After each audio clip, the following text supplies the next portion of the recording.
Long before the PlayStation or Saturn arrived, Fujitsu quietly launched FM Towns Marty in Japan on February 20th, 1993.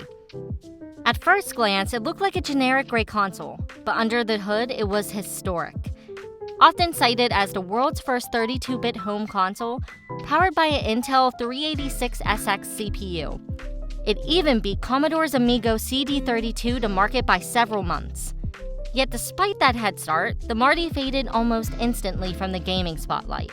The system was essentially a stripped-down version of Fujitsu's FM Towns computer line, meaning it could run a large number of existing FM Towns games. That gave it an instant library, but compatibility was inconsistent. Many titles didn't run perfectly, and developers weren't motivated to optimize for such a small user base. Making things worse, the launch price of 98,000 yen, around $710 at the time, was far above most competitors. Sales told the story. By the end of 1993, only about 45,000 units had been sold, nowhere near enough for momentum. Fujitsu tried again with the Marty 2 in 1994, and even experimented with a car Marty designed for dashboards, but none caught on. Today, the Marty is remembered as a strange footnote, an ambitious console that technically broke barriers but left almost no legacy.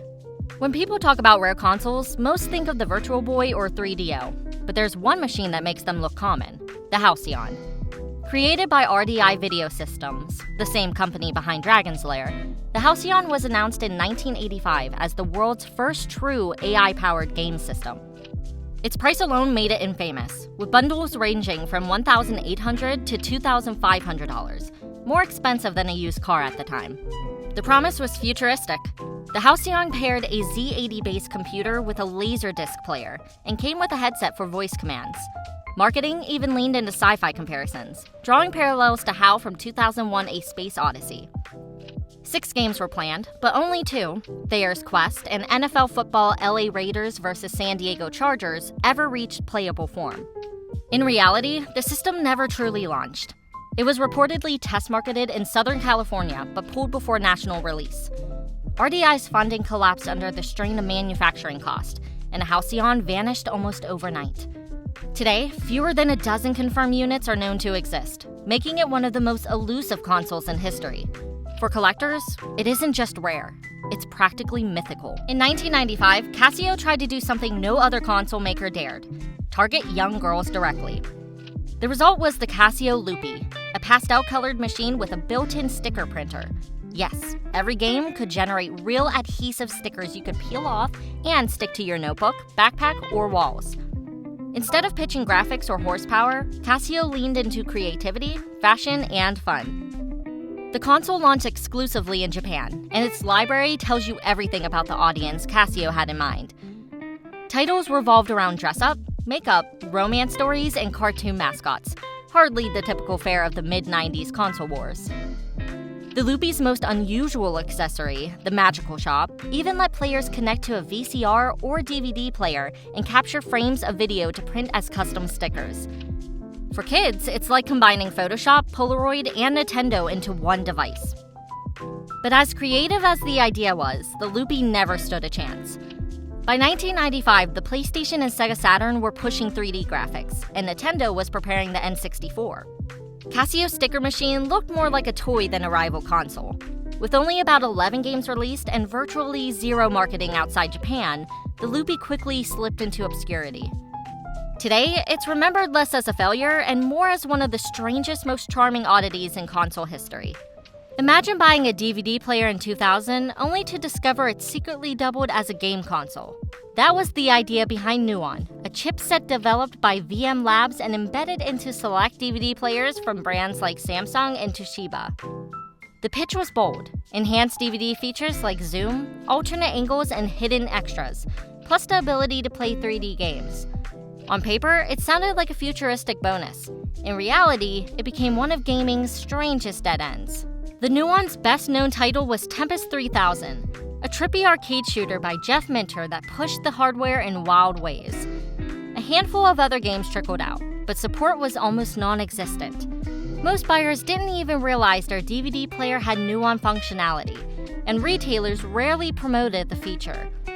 With no standalone console branding, it was invisible in the very audience it was trying to reach.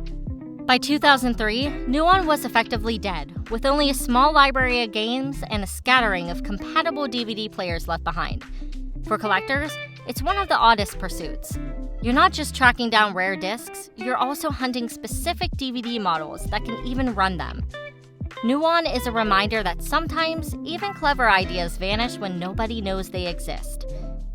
Thanks for watching. If you made it this far, be sure to like and subscribe for more videos. Thanks for watching. If you made it this far, be sure to like and subscribe for more videos.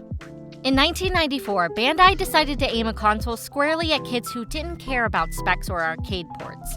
The result was the Playdia, a Japan-only system marketed as a quick interactive system. Instead of focusing on graphics or speed, Bandai designed it for simplicity. One infrared controller, no wires, and point-and-click ease. Parents could set it up in minutes, and kids could play from across the living room. But the real selling point was its library. Rather than action or sports, the Playdia leaned heavily on Bandai's anime licenses. It offered interactive FMV experiences featuring Dragon Ball Z, Sailor Moon, and Mobile Suit Gundam. Gameplay usually meant choosing dialogue options, clicking through branching storylines, or solving light puzzles while watching video clips. For young fans, it felt like stepping inside their favorite shows. Unfortunately, the Playdia had no appeal outside that niche. Hardcore gamers ignored it, and even younger audiences quickly grew bored with the limited interactivity. By 1996, just 2 years after launch, the system had fizzled out with a small catalog of mostly anime tie-ins and indentment discs. Today, it's remembered less as a failed competitor and more as a fascinating Bandai experiment. An odd little console that sat somewhere between a toy and a DVD menu, and then quietly disappeared. Casio is mostly remembered for calculators and keyboards, but in October 1983, they quietly tried to enter the console race with the PV-1000. Priced at 14,800 yen, it seemed positioned as an affordable rival to Nintendo's Famicom, which had just launched a few months earlier. On paper, it was a capable little machine, with an 8-bit Z80A CPU and colorful graphics for its time. But Casio's timing couldn't have been worse. The PV-1000's entire launch lineup was only about 13 titles, mostly arcade-style shooters and puzzle games. None of them stood out, and without a mascot or killer app, players had little reason to pick Casio over Nintendo or Sega. Worse, the PV-1000 wasn't even capable with Casio's own PV-2000 computer line, cutting off any potential software crossover. Retailers noticed the lack of buzz almost immediately. Within weeks of release, production was halted. Reports suggest the PV-1000 may have been discontinued in less than a year, making it one of the shortest-lived consoles ever.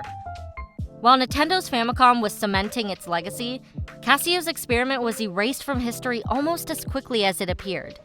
Today, the PV-1000 is so rare that even lifelong collectors struggle to track one down. A blink and you miss it footnote in the 8-bit era. In 1995, Taiwan took its one and only swing at the console market with the Super Akan. Built by Funtech, this machine looked like a standard 16-bit system, powered by the Motorola 68000 CPU similar to the Sega Genesis. The problem was timing. By the mid-90s, the industry was already moving into the 32-bit era, with Sony's PlayStation and Sega Saturn showing off 3D graphics that left the Akan feeling like a relic on launch day. The console sold around $350 US in Taiwan, which was a steep ask given the tiny software lineup. In total, only about a dozen games ever made it to shelves.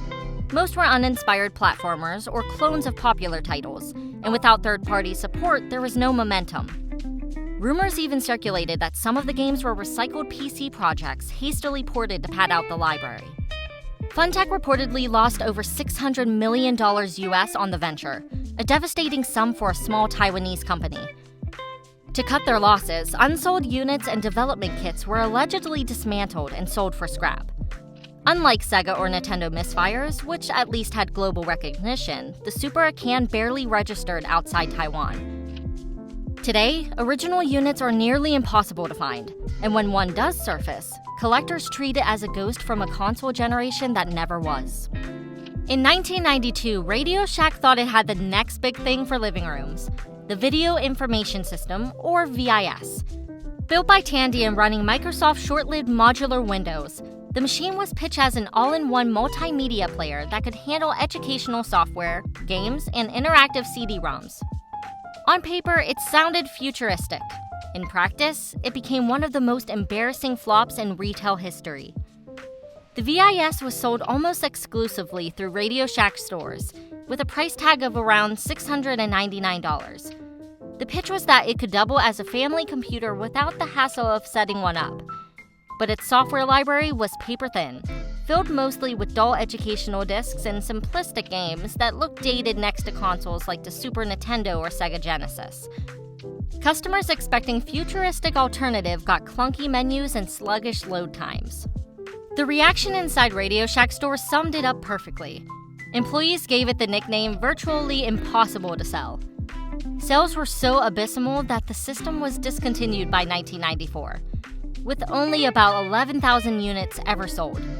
Today, the VIS is almost completely forgotten, a reminder that slapping Windows on a device didn't guarantee success.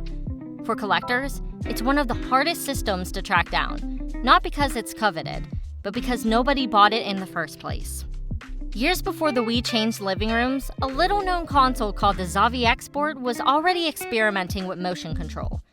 Released in 2004 by Japanese company SSD, founded by ex-Nintendo engineers, the system looked like a simple TV plug-and-play box. But its secret was in the cartridges. Each one contained sensors built into sports gear controllers, like baseball bats, tennis rackets, or even boxing gloves, that tracked your movements in real time. It was marketed as a fitness-focused console, and to give it star power, SSD partnered with Jackie Chan. His face was plastered on bundles and promotional material, and even some games bore his name. Retailers like Toys R Us and even Decathlon sports stores in Europe carried the system, sometimes rebranded as the Domio's Interactive System. Priced around $79.99, it was cheaper than mainstream consoles and promised a workout while you played. Despite being ahead of its time, the Zavvi X never took off. Its graphics were primitive, the software library small, and the marketing budget tiny compared to Nintendo or Sony. When the Wii exploded just 2 years later with polished motion control and global support, the Zavvi X was instantly overshadowed. Today, it sits in obscurity, a fascinating glimpse of what could have been if motion gaming had arrived just a little earlier, with a lot more backing. South Korea had its own gaming system in the 80s shaped heavily by import restrictions. That gave rise to the ZemX, a line of MSX-compatible consoles released by Daewoo starting in 1985. Instead of selling a home computer like Japan or Europe, Daewoo repackaged the MSX standard into colorful, toy-like consoles built for TV gaming. They look like plastic VCRs or even miniature arcade machines, complete with bright buttons and bold designs. Under the hood, though, they were full MSX machines.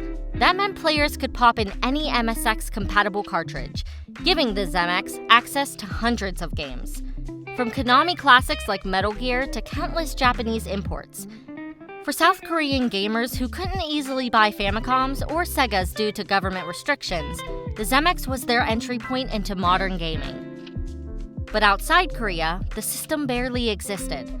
No Western release, no major advertising abroad, and no recognition from the broader industry meant it became invisible in the global narrative of gaming history. Over the years, Daewoo released several ZemX models, including compact versions and even one shaped like a miniature arcade cabinet. Today, they're prized by collectors precisely because they feel like a secret parallel timeline, proof that while the world watched Nintendo and Sega battle, Korea was quietly building its own gaming identity. Have you heard of these before? Let me know in the comments below.